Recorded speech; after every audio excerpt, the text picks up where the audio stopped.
Okay, it's 10 o'clock. Good morning all, and welcome to this 5th webinar in the Open Online course. It's good to see so many of you rejoining us again. So just as a little bit of housekeeping, if you haven't done already, can you just connect to Slido because we'll be using it throughout. And if you can just keep yourselves on mute, it makes it a little bit easier for everyone to be able to hear each other. So there's 3 of us on the call again today. So there's me on the left, if you haven't joined any of the other webinars before. My name's Alice and I'm part of the Demand and Capacity team, and I'm also coordinating this course. So if you have any questions on the course more generally, very happy to take those as well. And we've got David. David, do you want to say a quick hello? Morning everyone, my name's David. I'm a Cancer Improvement Manager with the South East London Cancer Alliance. I'm a graduate of the D&C course myself, which was back in March last year, which is a long time ago now. I'll be co-delivering with Alice this morning, so it's good to be with you. Thanks, David. And we've also got Edwin on the line. So Edwin was co-delivering with me last week and is helping us with the Slido side of things today. Edwin, do you want to say a quick hello? Hello, good morning everyone. Good to see you all again. So just as a bit of an overview of what we're going to be looking at today, we're going to be looking at what you really need to prepare and have in place before you start modelling. So we'll be looking at measuring demand. We'll then also be looking at required and available capacity. And then we'll spend a bit of time looking at the data requirements as well. So looking at the kind of nitty-gritty of what you're going to need in place before you undertake modelling. As ever, we'll have time for questions and answers. Feel free to put questions in as we go along, and we'll have a bit of time at the end as well just to go through those in a bit more detail. So for those of you who haven't had a chance, here's the Slido QR code big again. I mean, you'll have the code at the bottom the whole way through, but this is probably easier if you want to scan it with your phone. And as we've said before, you can connect to Slido in a couple of different ways. You can either go on to the slido.com website and put in the code, or you can scan the QR code. You don't need a specialist reader or anything like that. You can just use your camera phone and it should pick up that it's a QR code and give you a little link you can click on. So we're going to go to our first Slido question, which will be very familiar to you by now because it's the one we always start with. But just have a little look at the emoji face scale and have a think which emoji feels like you today. So what's the day bringing and how's it feeling? And then just if you pop that into the question bit on Slido, have a little look at how everyone is today. David, where do you think you are on the emoji scale today? Given it's just 10 o'clock, I'd be more coffee, I think. Oh, winner. There we go. Yeah, I think that's a fair that's a fair statement. We've got quite a few okays and goods. Sleepy at 10%. That's good. The first webinar, I think we had about 30 or 40% of people saying they were sleepy and tired. So I feel like that's an improvement. And we were saying before the webinar, I don't know what it's like in the rest of the country, but it feels so dark in London at the moment. It's that kind of properly overcast grey that doesn't feel like it ever quite, like daylight isn't ever quite arriving. Yeah. So yeah, coffee definitely coming out tops.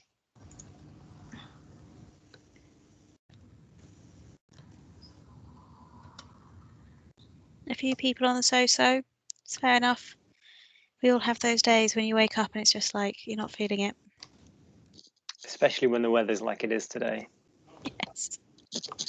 People just need more coffee, I think. I feel like I need more sunshine, but sadly I can't get that in a cup, so It's the wrong time of year to be wishing that, Alice. I know. I'd settle for one of those, those just bright autumn days. I'd settle for that. It doesn't need to be warm. I just need a bit of daylight.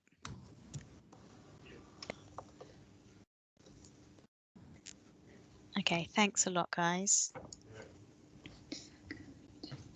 So in terms of where we are in the course now, We're on the 5th module, so we're looking at the preparations you need to do before modelling, and then we've got a gap, and then we've got another 2 modules. So next week there aren't any webinars. This is for 2 reasons.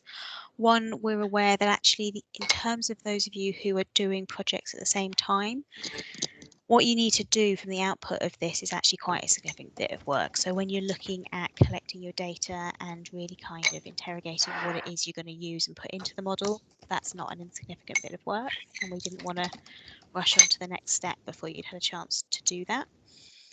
But also I'm aware that next week is half term, so it won't affect everyone, but there'll certainly be some of you who are going to need to be looking after kids or taking time out to spend time with family. So we wanted to make sure that was sort of factored in. I can hear it. I can hear a few people eating their breakfast, which is absolutely fine. But do you want to maybe put yourselves on mute? I can hear a little kind of clinking sound in the background. I also wanted to talk about the mentoring sessions. So for those of you who have attended all the webinars so far, you should have got an email inviting you to sign up for those sessions. If you haven't got that link and you feel like you should have, do email us and we can try and sort it out our end. And it's sometimes hard for us to tell when people have caught up via webinar, so do let us know if actually you feel like you should have got that and you haven't. The mentoring sessions will be a really valuable opportunity for people if you're doing projects and you want to just test your thinking or something, or there's an aspect that you want to kind of unpick and talk through. That's the opportunity to do that. But between this webinar and the next webinar, I would also really strongly recommend that everybody watch the model walkthrough. So we're not going to do a detailed tab by tab walkthrough on the live webinars, simply because the animated walkthroughs do it far better than we're able to do on Excel. That's kind of, it zooms into things. It's a much better version than we can do. But we are really aware that people will need to have an opportunity to ask questions, and we want to make sure that we facilitate that. So over the next couple of weeks, we're going to do some sort of live question and answer sessions with a few members of the technical team, so that you can kind of, if you have questions on the model after you've watched the webinar, you've got that opportunity. In my mind, it's a bit like a technical model version of Gardener's Question Time, but we'll see how it works. It's a bit of a new model for us. So do let us know if you have watched the walkthrough and you've got particular questions. Either email them to us or you'll be able to ask during live sessions, and we'll be emailing you the details of that probably early next week, so you can start signing up, or just not even sign up. I think it's going to be a sort of turn up and see how it goes. So first of all, we're going to have a little look at demand. So in terms of how you measure demand and what demand you will need in order to add it into the model. But before we do that, plenty enough of me talking. So we'll have our first Slido question. So in your service or organisation, how do you think you would measure demand? Or how are you planning to measure demand? What's your thinking on that at the moment? And if you just go on to Slido, you should be able to use the polls there and just let us know your thinking.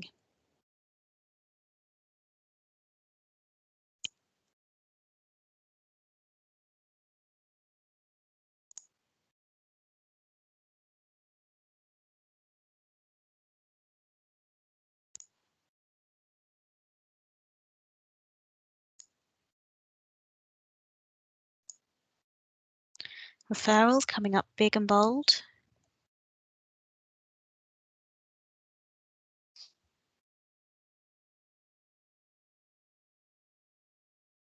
Appointment bookings, historical data.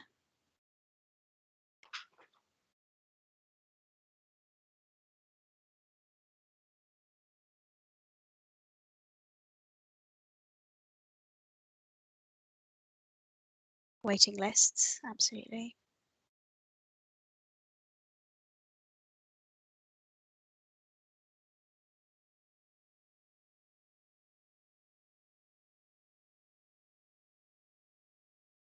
So it's in sampling live counts. That's, I think, particularly at the moment, that might be quite a relevant approach.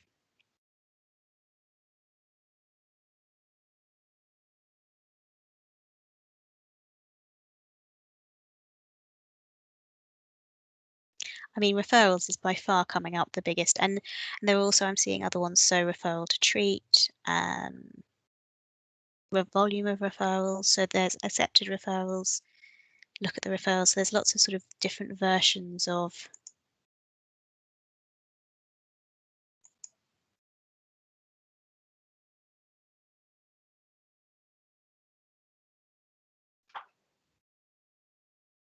yeah, I mean, face-to-face contacts.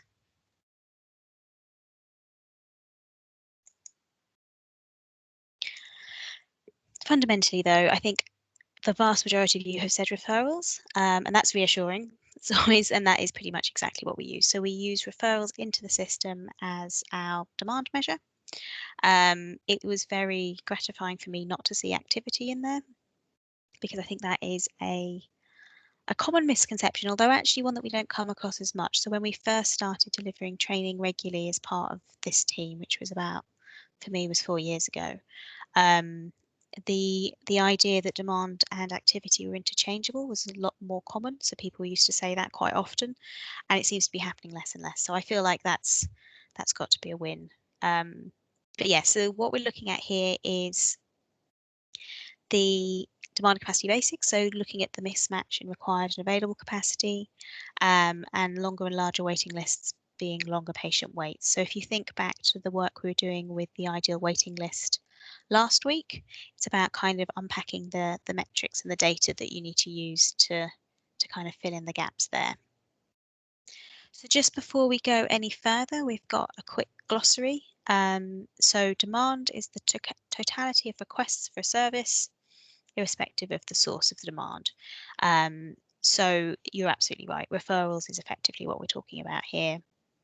It's probably worth thinking about that irrespective of the source of demand, because depending on where you are in the pathway, it might not be a single source. So depending on how the pathway works, and again, if you think back to the pathway mapping stuff we did earlier in the course, you will definitely see some services that have got referrals coming in from a whole range of different places. So it's, even if most of them come from one place, it's just worth being a little bit careful. And then in different language potentially, which might be more relevant to community mental health and possibly long-term services. We're looking at the existing patient caseload. So it's about who is on the caseload already, and also looking at who's going to be newly added in, because that's effectively the demand on your service, is to meet those needs. Required capacity, which can also be thought of as being supply. So when people talk about supply, demand and supply, or supply and demand, this is the bit we're talking about. So that's what we need to meet the demand. So what needs to be available, what resources, what people, etc. And then your available capacity is what you've actually got. And as much as, and David will be talking a bit more about this later, as much as we'd love the required capacity and available capacity to always be exactly the same, there is a real acknowledgement that it's not, and it's about understanding what that gap is and what the interplay between those two are. A queue or waiting list. So a few of you in the word cloud put in waiting list or variations on that. And that's the number of patients waiting for a service. And in terms of the models that we use, it's people waiting whether they have an appointment or not. So, and again, it's worth being clear on this, because I think often people use the term waiting list and presume we're all using it in the same way. And it's not uncommon for people to use waiting list as a waiting to be given an appointment. But for this, we're talking about people who have been given an appointment as well as people who haven't. And then your activity is what you've delivered. So that's the patients that you've seen, that's the scans you've done, that's the whatever it is you're modeling, that's when it's actually kind of happened. So when we're looking at demand, there's a whole range of things that we need to factor in.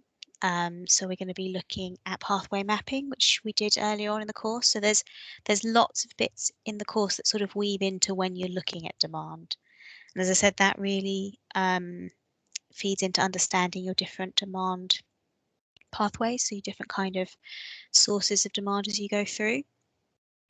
Understanding variation is going to be really key here. So again, if you have quite a stable level of demand versus if you have a really variable level, you're going to be needing to understand that as you go through the modelling process, and also just when you're looking at how your service works. So SPC charts that Edwin expertly took us through last week, that's just one of the ways that we look at kind of quantifying that variation. And when you look at the model walkthrough, you'll see there's a tab specifically looking at the demand data in an SPC chart. So you can see that variation. It'll flag up special cause variation for you and also give you your parameters in terms of where those upper and lower quartiles are. And then last but not least, we've got percentiles, and that's, remember if we were talking, I think it was last week we were talking about this, those sorts of risk assessments you have to make about where you're going to draw the line. So when we're talking about commuting and the difference between commuting every day and feeling like it's okay if you're a little bit late and therefore you can kind of tolerate a bit more variance, versus when you've got an interview or something that you absolutely have to be on time for and therefore you'd leave that bit earlier. That kind of similar risk assessment is what we're talking about here in terms of setting your percentiles. Feel free to watch the animation again if you want to just refresh on that, but in the model there is an option for you to choose which percentile you're working at, so you've got that option there to sort of frame the rest of it, and you can change it obviously as you go along. So just as a little kind of recap of what we've looked at already, which all feeds into this section, we've then got the actual demand data. So it would be lovely if we all had absolutely perfect clean data. I think the reality is often that it's never going to be quite perfect, but it's about understanding how clean it is versus how much people talk about it as being polluted data. So it's about having those kind of extra bits in there that shouldn't be, or vice versa. And it's really important to sort of understand where you're at on that, because it will have a massive impact. So if you go back to when we were talking about all models being wrong, but some of them being useful, one of the key things that makes a big difference to how effective your model is how clean the data is going in. So I think it was interesting, David was saying earlier on that the kind of appetite for sorting out polluted data is positive. But it is really important, not necessarily to try and get it perfect, have a understanding of where you're at. So if here some of the things that can cause polluted data or issues with your data, and as I say, you obviously do want it to be as clean as you can before you start, but I would stress, don't try and hold out for it being perfect. Sometimes there's something about it being good enough and just taking it from there. David, did you want to say anything on this? I remember you talking about it earlier on. Yeah, so there's just a couple of things. So one is, I do think, as I was saying earlier, certainly what I'm experiencing at the moment is there is a real appetite for addressing some of the data quality issues that exist in PAS systems or whatever else you're looking at or whatever else you're pulling from to measure demand. And this is particularly the case for diagnostics, where we're seeing a lot of issues around weekly reporting for DMO1, and actually the most recent week not necessarily being very accurate because it's not pulling across properly from the system, from the PAS. And so if there's a lot of appetite both regionally, nationally, and within individual BIU teams to try and address those data quality issues, which will massively help you when you are trying to get appropriate data for the modeling that you're doing. If you have a report that you can just run with your BIU team that tells you what you agree as demand for the particular service that you're modeling, that will help you so much when you're trying to just do your initial modeling, but not only that, when you're trying to do it sort of 3 months or 6 months from now, that will make a big difference. Yeah. But as I said, there is something about that good enough. I think sometimes you can hold out for almost too long if you're trying to get it absolutely perfect. But it's a balance. Yeah, and on that, we'll come on to this in subsequent slides. There are ways in the model that you can account for the fact that your data isn't 100% clean, but we'll come on to those specifics. But yeah, there's a balance of, you want to make sure that what you have is good, but without spending ridiculous amounts of time on it, and also a level of assurance that you can correct for some of that kind of spurious data in the modeling that you're putting together. Yeah, absolutely. So then we look a little bit at just how to understand your demand. So the SBC charts help massively here. I think there's something about visually seeing it tracked over time, which really helps to understand what you're seeing and understand what's coming through. It's a nice visual representation of the variation.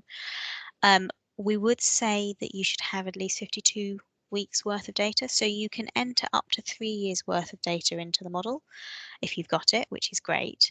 But we would say ideally you want 52 weeks. If you don't have 52 weeks, for whatever reason, it doesn't mean you can't use the model, but you very heavily caveat any outputs that you take from it. You won't, in terms of seasonality or any kind of variation throughout the year, you really won't be able to see that unless you've got a full 52 weeks. And anything under 20 data points, honestly, isn't going to be able to tell you anything very meaningful. So ideally you want minimum 52, and you can put up to 3 years. But yeah, as I said, if it is less than 52, I would very heavily caveat, if you're presenting it to anybody, that there are real reservations about how representative it's going to be. We'd say you should probably undertake an analysis within the accuracy of the data. So the accuracy of what you put in is going to affect the accuracy of what you get out, and it's just worth being really kind of honest and upfront and open about that. And in terms of the selection of the start and date point, so as David was just saying, sometimes the very most recent data actually isn't necessarily the most accurate. There's a whole load of administrative reasons and just human reasons why data can take a little bit of time to upload, and there can sometimes be that slight lag before it's on there. So I would say that if you are looking at your data and there's a bit of the end tail either dips down or dips up, it's worth just thinking about whether there's a chunk that's really most recent that you don't necessarily want to include. And Alice, I think we'll come on to sense checking in a minute with like service teams and everything, but this is just a point to really stress, that is that when you're talking about undertaking a basic analysis, a lot of that can look like just walking through that SPC chart with the service team and saying, this is what this chart is telling us. Data that we have at the moment, this is saying that demand did this over this period of time, and it did that, and commonly you see a dip over Christmas. And does that make sense? Does that feel like what's happening on the ground? And that's important not only because it gives you reassurance that the data is accurate and it's measuring what it's supposed to be, but also it sort of helps it brings the service team on board with the modeling that you're doing, and it just helps them trust the model and therefore any outputs that come out of it. So it's just to refer to that as a really important step to take.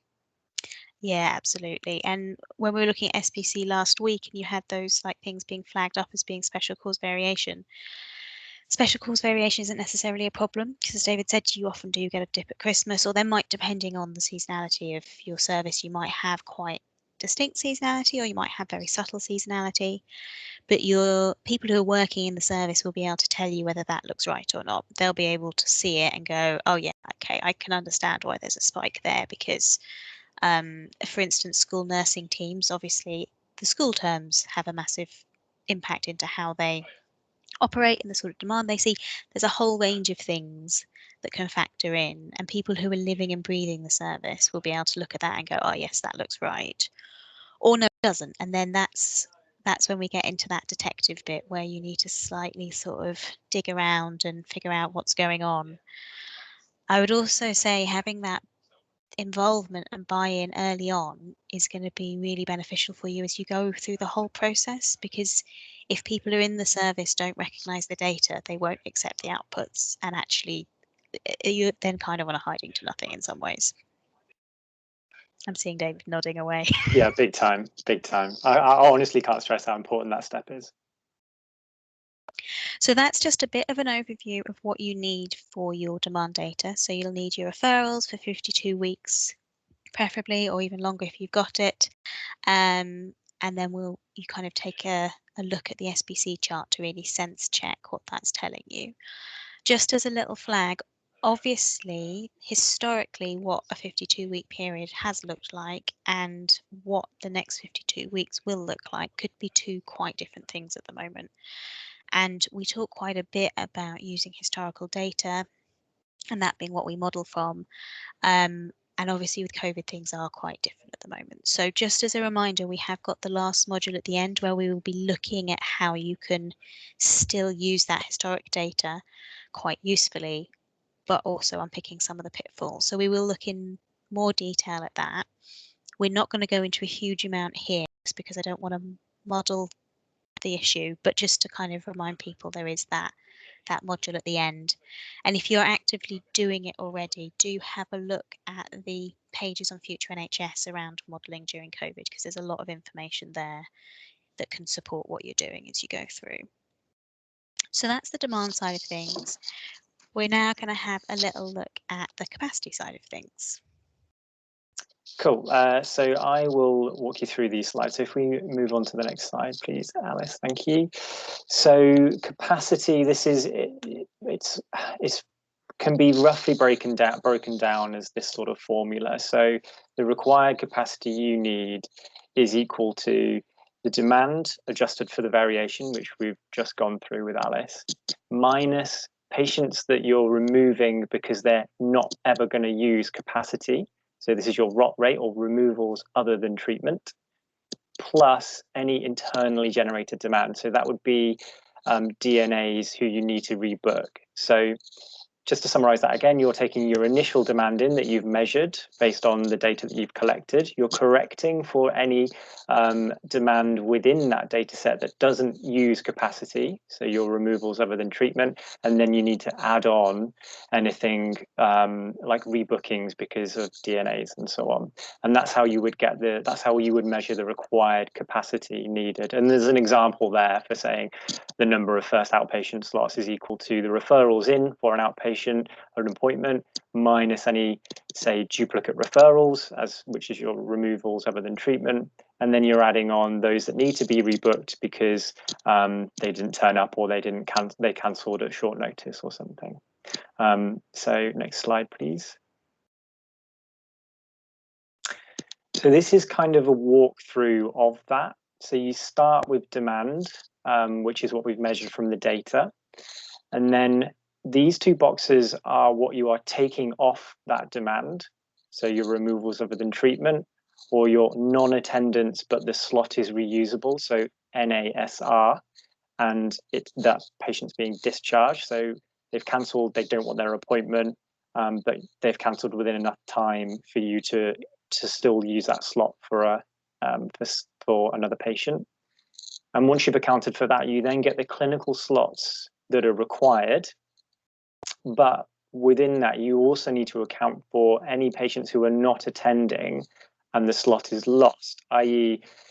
patient cancelled at short notice, so you've lost the slot, or they didn't attend at all and the slot is lost. From that number, you need to account for the proportion of those that would then be discharged because they're not going to be rebooked. For example, they DNA, you contact them, they say they don't want their appointment, so they can be discharged. But what's really important still is that you account for those that do need to be rebooked, because that's going to uplift the clinical slots that are required. And then once you've done that, you then end up with the number treated or seen. So if we walk through numbers attached, that might be helpful, which we'll do in a minute. This is a glossary. I think most of this I've kind of covered in that explanation. But you'll get in the model that you will eventually see as you go through the course, if you haven't seen it already, there are a lot of acronyms, and you'll see these a lot within the sort of as you're measuring the capacity in this sort of parameters tab that's on there. And this is just an explanation of what those things are. So, your focus is on whether you are able to use the slot or not. So non-attendance and slot loss would be DNAs and short notice cancellations, as I've said. And then you need to account for the proportion of those that you don't need to rebook. So those that are being discharged. So thinking about your access policy, I work in cancer, so an example of that would be if they DNA twice and there's no contact with the patient afterwards, they can be discharged from the service. So that's where it's really important you're linking back to the pathway mapping that you've already gone through and understanding, what are the numbers or what are the proportions that can be applied to these things. And then obviously, as we've said, you need to account for the non-attendance, but you have to rebook that patient because obviously you need to factor that on top of the demand that's coming through. So within that, as I've said, you need to understand the behaviours of demand as it's flowing through your system. So this is where the pathway mapping does become really important. It's really good to understand how patients are moving through the system and the proportions of DNAs that you're seeing and the cancellations that you're seeing, because that is really important information when you're trying to measure the capacity that you need to put on. And that also is about looking at the data you're collecting, and you can tell from that data, as long as you're asking for the right things from your informatics team, you can get a measure of that. You can start getting some numbers, and you can sense check that with the teams, with the clinical team and the service team, to say, does that feel right? The data is saying that you see 5% DNAs. Does that feel right? And it's really important that you're sense checking that. So because those are the proportions that you're going to put in your modeling. But yeah, you can play around with that if it's not making sense, and you can recheck the data and everything. It's coming back to Alice's point earlier. It's all very iterative. This, and so it's not hard and fast. The first thing you find may not necessarily be the correct thing. And everything around ROT and rebookings I've mentioned already, so I won't repeat that again. So this is a worked through example. One thing I should say is that how this looks will be almost exactly how it looks on the parameters tab in the model. So this kind of flow diagram is a really important one to understand and be familiar with. So if we walk through an example of that, so we have 100 referrals in, which is our demand. 5 of those are, let's say, duplicates, or they're our ROT rate, and another 5 are non-attendance, but the slots were usable. So let's say they were cancelled with enough notice. So that leaves us with 90 clinical slots required, 100 minus a total of 10. Of that 90, 20 do not attend.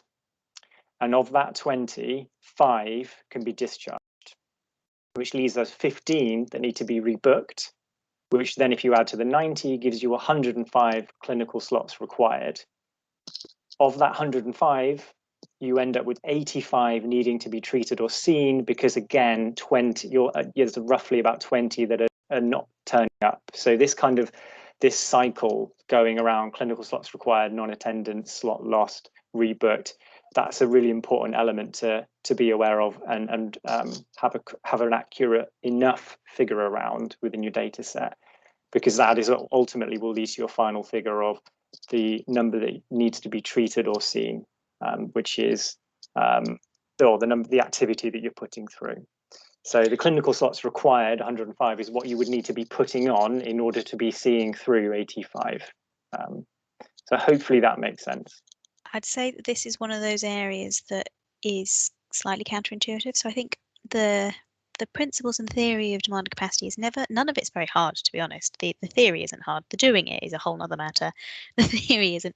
But I think this kind of difference between the demand, the clinical slots required, and the activity is one of those ones that can be a bit counterintuitive, and it takes a bit of getting your head around. But it's such an important part of understanding what you're seeing, because I think an activity of 85 needing 105 slots, as I said, it just doesn't always intuitively add up for people. Yeah. So yeah, exactly. So your demand is the actual referrals through that come through. So a worked example would be, I work a lot on endoscopy, so let's use endoscopy as an example. So be additions to your waiting list in endoscopy. You need to account for the fact that there may be duplicate referrals because the patient may have been seen by their GP and in A&E but only need one endoscopy. And you need to account that patients will cancel their endoscopy appointment. And so we'll never actually end up needing an endoscopy, and those behaviours so far have not impacted the amount of endoscopy you need to be putting on. Then you also need to account for the patients that don't turn up for their endoscopy, but you've obviously lost those slots because it's too late to rebook anyone else. And a proportion of those that don't turn up can be discharged for various reasons. But the one you do need to rebook the majority of those, and that is more you need to be adding it. Those need to be booked into future slots, but all through those subsequent lists, you are also trying to have to layer on top the demand that you're seeing anyway. So you have to put on more slots to account for that, but you're only going to end up with 85 actual endoscopies because that time you've still got 20 who are up. So that would kind of be a worked through example of that. And I often think of those people who rebook, effectively those people have two slots because there's the one they didn't turn up to, and then there's the one that they hopefully do turn up to. Yeah, which is really important from a so we work really heavily with our commissioners, so that's really important from their side because it's that stuff that's activity or capacity that needs to be factored into your contracts, but it won't appear in your activity. So, but it's a paid for activity that should be paid for in your contracts because it's has to be accounted for. So we've got our next Slido question. So if you go on to Slido and have a little put in your comments on this. So what challenges do you think you will face when gathering your capacity data? So if you've started thinking about it or started doing it, but equally just from the conversations we've had today, what do you think are going to be the challenges for you specifically?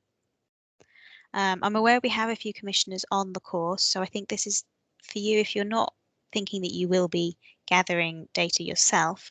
Maybe what challenges do you think there's going to be either for those that you're working with or in that kind of bigger part of gathering data and understanding what the picture is?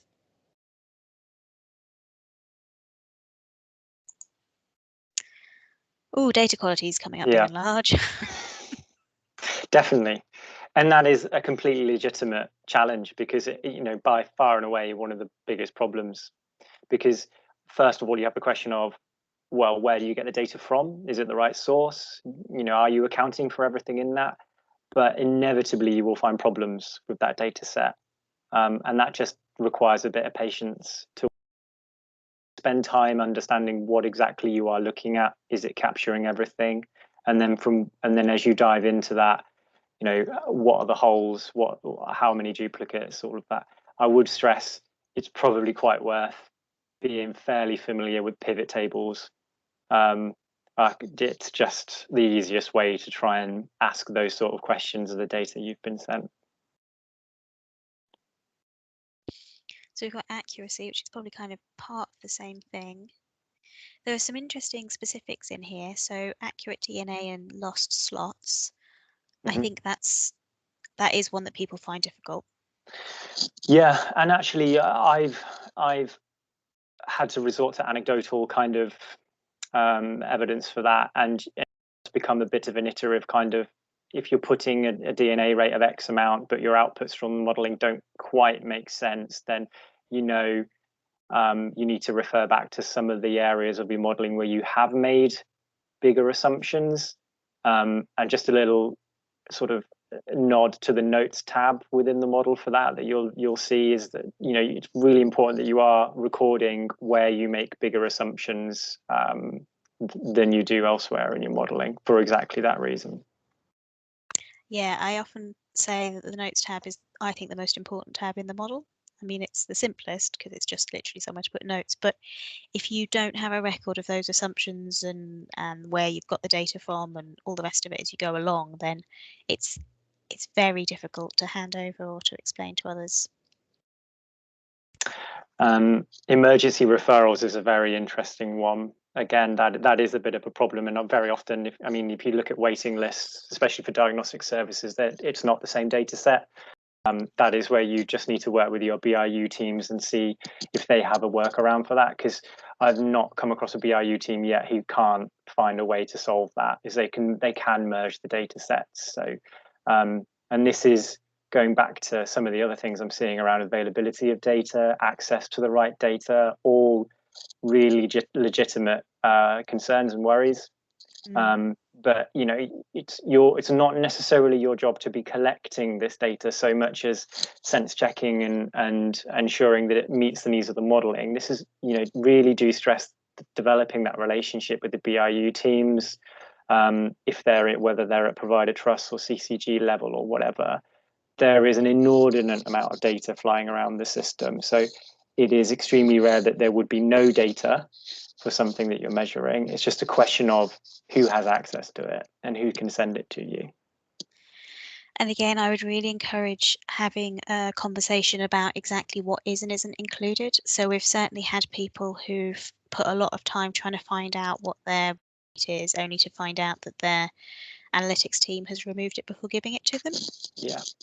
Because the analytics team may realise that you have to not include ROP, but hasn't necessarily specified that they've done that already. So it's really, and this is going back to that, don't work in silos. It's really important to have those conversations about what exactly is being given to you and what it is you need.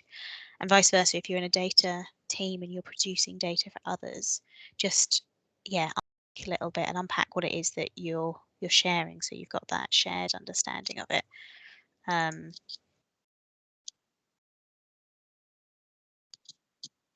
Okay, I'm going to go back to the slides, but we also have a couple of questions on Slido. So do ask questions on Slido and do also vote. So if there are questions that someone else has asked and you think, oh, I really want to know the answer to that, do give it a little thumbs up because it helps us to prioritise them. So we've got one here which has got 2 votes. How might you measure the demand of a GP practice, those requesting appointments? For many practices, the requests are recorded by activity when it was booked. Now, I have to be honest, I haven't done a lot of primary care modelling, so I don't have a great understanding of how GP practices work. I don't know if you have any more of an idea, David, but yeah, it's a difficult one. I mean, ultimately, this comes back to a more fundamental point about you need to understand what is the thing that is going to use capacity. So it might not necessarily be the number of patients phoning the surgery to request an appointment, because that may, again, I don't have a lot of familiarity with primary care, but that may never actually come. There may be a small proportion that don't come close to using capacity for whatever reason, or there may be more easier ways to measure it based on, are they being booked into a certain clinic code, in which case you just pull that code. Stepping back a moment.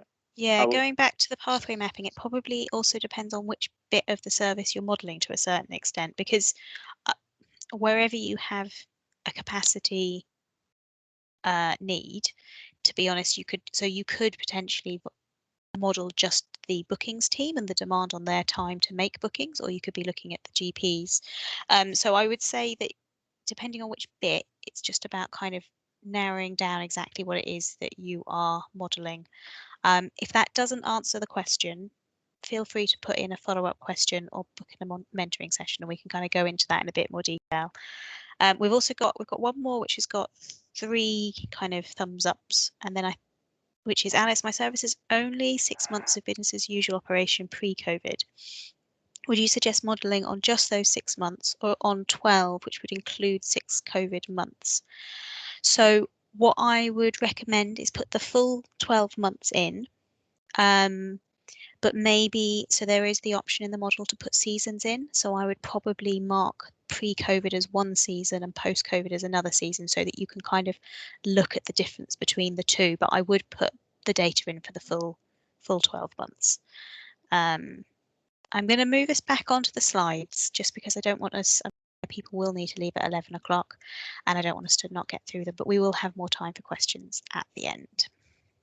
Okay, well, hopefully we can move through this bit quite quickly. So just to reiterate again, and this we've touched on this already, is that past behaviour may not and will not equal future behaviour. So COVID, obvious example, but other things would be if there's been a change to the access policy, or different type, you have a different clinic profile that people can book into. There are all sorts of things that may influence the past behaviour, and you need to take account of that new information when you are pulling together your capacity information. So one of the other things you need to do is take account of the fact that your capacity will not run for a solid 52 weeks a year. And a very basic way of doing that, and this is done within the modelling, is you take the number of slots per clinic. So use those terms very generically, apply it to areas, times by the number of clinics that are happening per year. So we'll come back to that little asterisk, divided by 52. So this is basically a simple calculation of the fact that if you are running an outpatient clinic, it will obviously not run for a solid 52 weeks a year, and it may not run for many different reasons, such as annual leave, study leave, audit days, bank holidays, or whatever. But within the modelling, because your demand is over 52 weeks, your demand doesn't just stop for a week over Christmas, for example. You need to average out the capacity that you're putting on over a 52-week. So if your capacity is only running for, let's say, on average 42 weeks a year, you would divide that by 52 to give you an average amount of your mean capacity for a whole 52-week calendar year. But the modelling will do that for you. But that's a good principle to have, to be aware of before going into it. So it's also really important when you're looking at capacity that you differentiate between core and ad hoc capacity. So typically we would define core capacity as that which is funded as part of your service spec or your contract. Ad hoc capacity is capacity that you put on additional at a premium cost to that which your core funded in order to cope with the demand that you're seeing. When you go through the model, when you walk through it, you will see that there's different areas of the model where you put in those types of capacity, which just helps you when you're describing back the outputs of the modeling.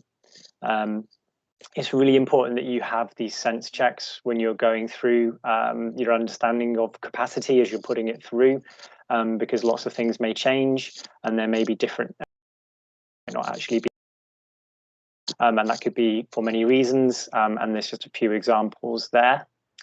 And it's also really important that you sort of monitor that against what is actually being delivered, so it is an accurate representation of the capacity being delivered, and that's just a sort of nod back to the fact that a lot of D&C is an iterative kind of sense checking, come back when you have new information and see how that influences things sort of process.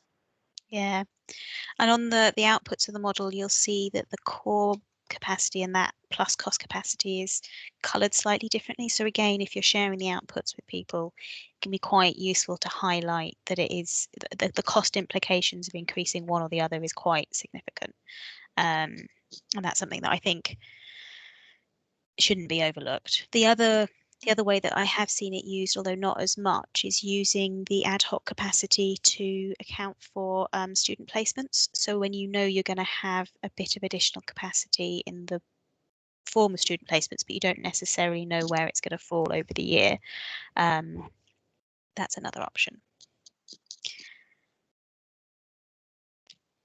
So in terms of that, like adjusting your capacity, if you go on to Slido again, what might reduce the number of weeks your capacity is available each year? So we've given some examples, but I'd be quite interested to hear what you're thinking you're going to factor into your projects as well. So it does vary a lot from service to service. So just what do you think are going to be the ones that that impact what you're going to be delivering?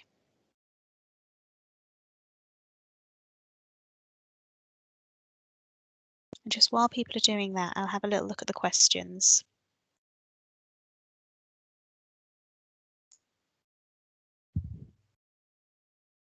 Sickness is an interesting one, actually, because I mean, we've always needed to factor that in.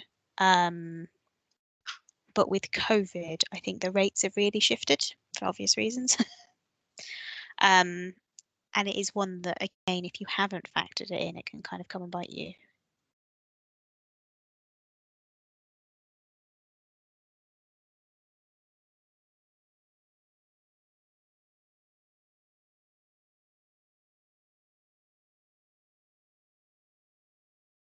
Another thing to think about, especially with things like annual leave, is it annual leave that's going uncovered, or is it annual leave that you're covered within your service?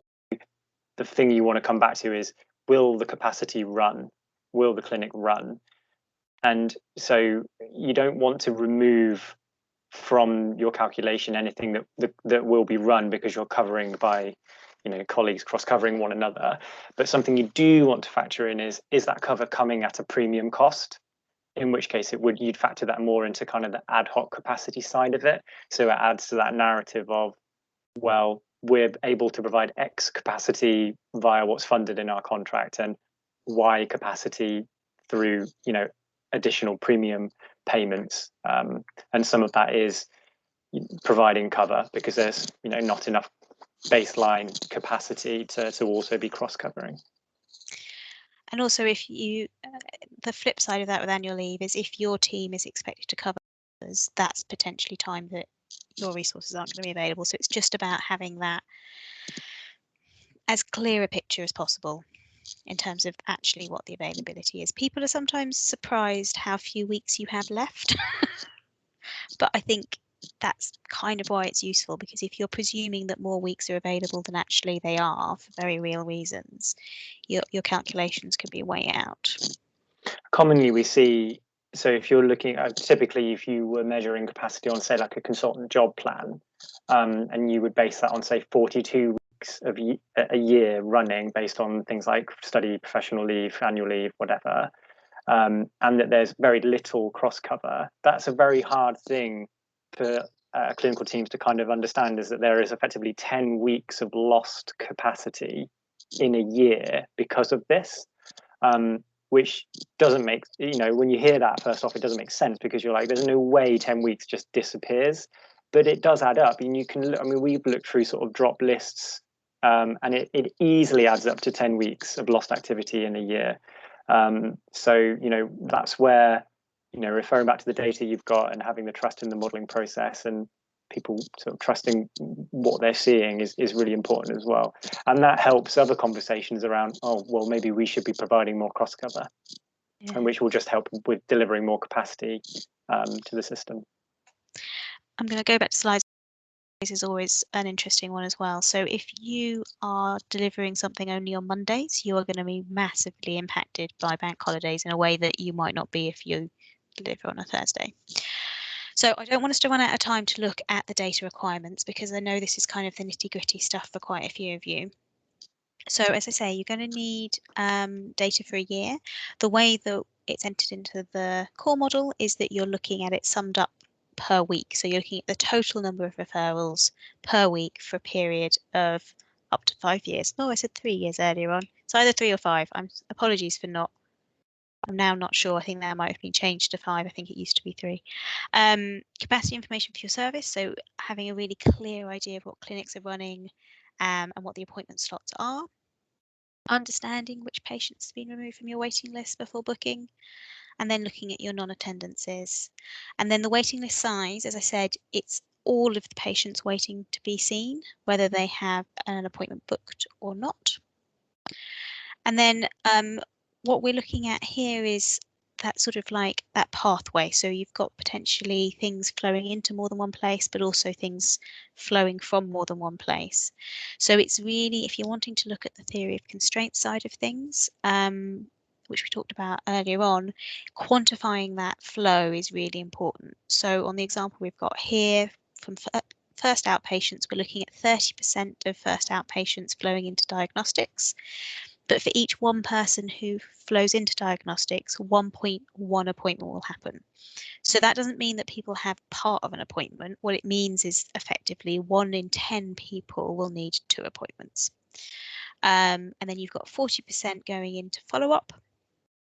And oh no, sorry, the first one is 1-to-1. So for every one person that goes into diagnostics, they have one appointment. And for follow-up, every one person who flows in, you need 1.1 appointments. And that's just to account for the fact that some people need more than one follow-up. On this map, the presumption is the rest of them are discharged. But again, it's about unpacking that. And it can help you to really understand the up and downstream effects if you do change any of your processes or if anything kind of shifts. In terms of adding numbers, here are some examples of how to kind of put it into human-friendly terms rather than 1.1. But it just kind of helps to sort of unpack it. So how would you get these figures? And I think this is one of those ones where we're definitely in detective territory here. So an audit is a potential way people have done it, where you take a sample of patients or a sample of everyone that a clinician sees in a week or a month, and you literally just audit what happens to them. So you get that sense of what percentage are going where. You can electronically do it through data analysis by tracking patient cohorts. So if you have a unique patient number, you can track using things like R and various other systems. You can actually look at how people are flowing through the system. So you can quantify where people are going and what percentage of patients are going to different places. And then it's also worth looking at your kind of what you want it to be. So talk to clinicians about how they think it should work, what the best practice is. I think particularly at the moment where COVID means things are changing really fast and really quickly, if at any point it's possible to sneak in what you want it to be rather than what it has historically been, it's a potential silver lining to a otherwise quite dark situation. So I think it's useful to have that vision of where you want to be and where you want things, how you want things to work. In terms of tracking patient behaviour, I'm not going to go to a lot of detail here because I think for those of you that this makes a lot of sense to, you probably won't need a lot. And for those of you who it's a complete gobbledygook slide, I'm hoping you're not going to be doing it. If you want more detail on this, do let us know and book in a mentoring session, because I think that's where we can really unpack this. But this is where you can use historic patient behaviour as a guide for what your flow is going to be going forward. So you need to identify and group patients. So you've got different types of behaviour for different types of patients, and then you quantify that behaviour and aggregate it. So you've got like, of this type of patient, 90% of them did this or 70% of them did this. So you've got a sense of, one, how often your typical patient pathway happens, but also how accurate you are predicting things.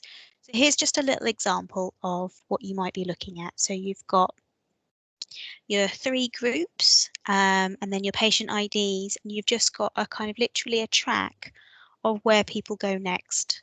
And then you can look at those ratios. And then they're like grouped into different types of resource. So you've got your referral, first outpatient, MRI, etc.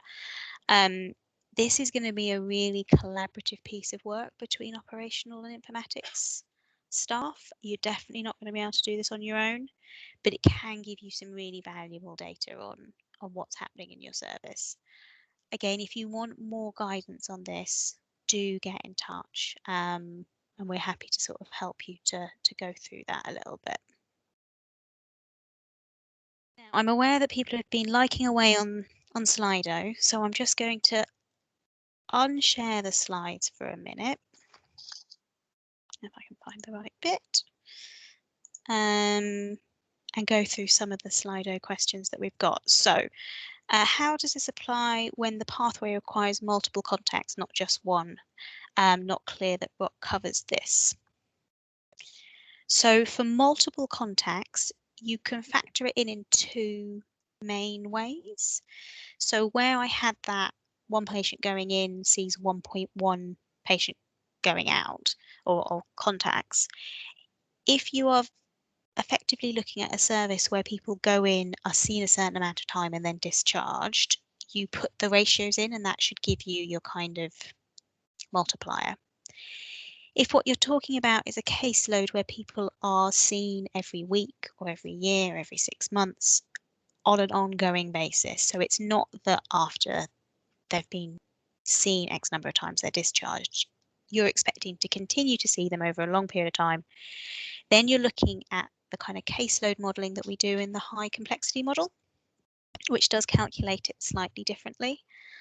If you're interested in the high complexity model, I would say watch the walkthrough and then get in touch with us and we can help unpack that.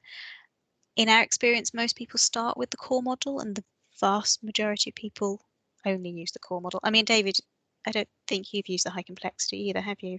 No, I haven't. I've used my own version, unfortunately, for my sins. Fair enough. One of the other things, I think, if it is possible to do this, and it often isn't because of the limitations on data, but if you start your measure of demand to include those repeat contacts, that gets around all of this. But sometimes that's not possible just because of what you're measuring. And it also depends on how the demand is being booked and administered. It just may not work that way. But that is an easy solve that I've come across. Yeah. I'm aware that we've hit 11 o'clock, so some of you will need to dash off, and that's absolutely understandable. Edwin's just put the registration link in the chat box again, so if you can fill that in before you go, and also please do fill in the evaluation form. We are really interested in what you have to say, and we are changing things constantly as we go along. I'm just having a little look to see if there's any others that we haven't covered. I think there's a question around what, but I think we have covered that. At what part of the process would the duplicate referrals be realised? It could be almost any time, I imagine. So again, this comes back to it might have already been removed from your data set, because that is very common in any BIU requests, they will remove duplicates because that's a really common thing for them to do. But you should be getting a feel for that when you're reviewing the data that you've received, to see if there are, you're looking at, a hospital ID or NHS number and exactly the same kind of addition date and referral date and request date. If you're getting you can get a feel for the number of duplicates that are there, and that's typically when you would realize that is either a big problem or how much of a problem it is. We've also got an excellent question here. I'm unsure about what unit to count in. For my service, there isn't a simple 1 referral equals 1 appointment relationship. Is minutes better? It may well be.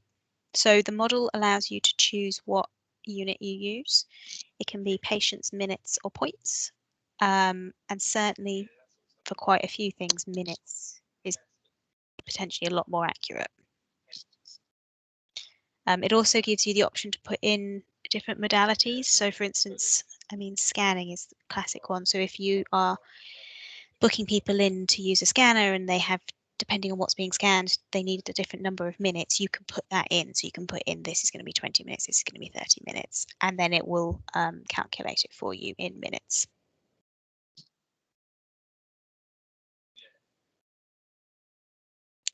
Okay, there are a few more questions, but I am aware that people, as I said, people do have meetings booked back to back. Sadly, all of us are dashing from one Teams meeting to another at the moment. If you've got any further questions, feel free to hang around, but if you do need to go, then thank you very much for joining us. And I just want to say, David, thank you so much for co-presenting today. You're welcome. Thanks for having me. Great. And thank you, Edwin, for keeping everything running in the background, which I know is not an insignificant amount of work. So thank you to those of you who've joined us, and do feel free to hang on if you are wanting to ask any specific questions. Thank you.